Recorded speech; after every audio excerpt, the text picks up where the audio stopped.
Alright, so I'm going to do a quick recording. Okay, so the date today is 6 February 2018.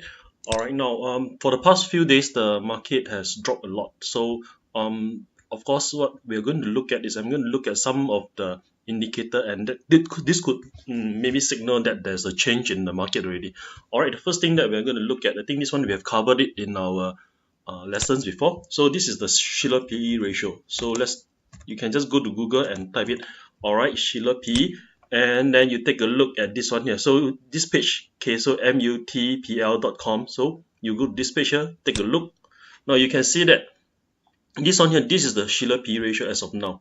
Now this is extremely high. Now the last time that it was the highest was when it was 2000. That was the dot-com bubble, and then this was the point when it was during the um, mortgage crisis. And then there was one period of time that was during the 1929, that was the Black Tuesday. So now you can see that this record now is the second highest in the history.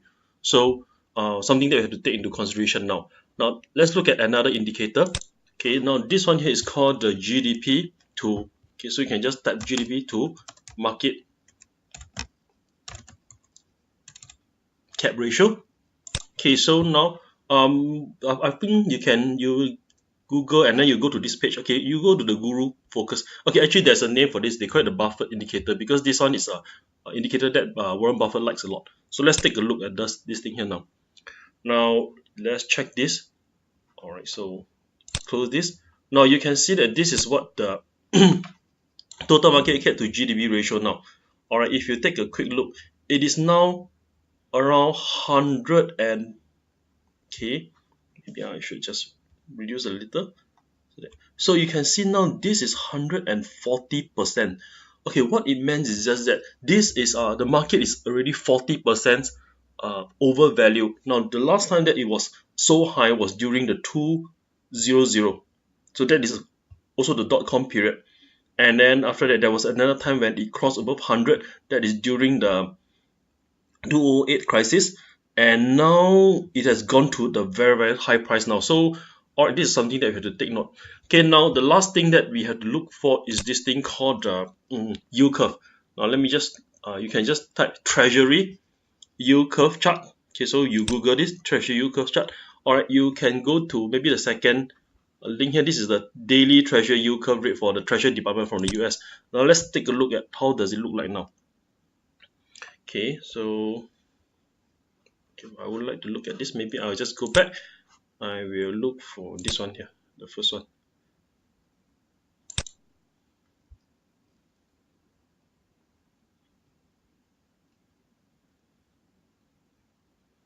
Takes a while.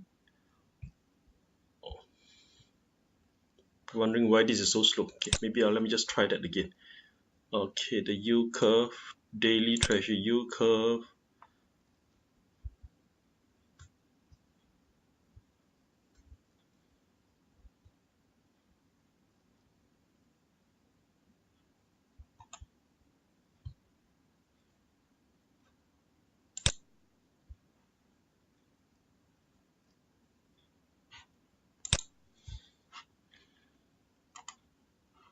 Chart. Okay, yeah, got it. So it's the chart. So it's the first one.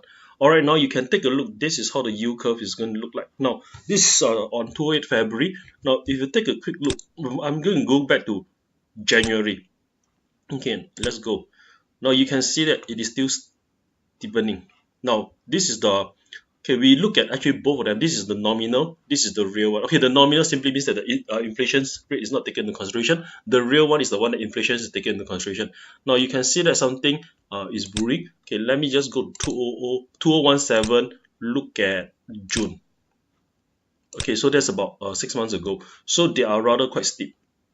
Okay, so now let's go to 2017. Let me just go to September. So what happened is this thing here, this kind of flattened a little, and let's go to 2007 December.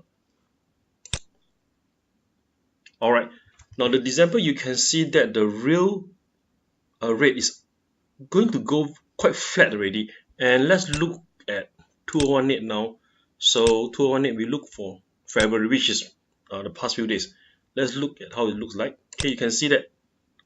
Okay, you can see that it is almost flattened already. So now it is a very good indications of a possible market change. So we have three indicator now. One is the Shiller P, overvalue.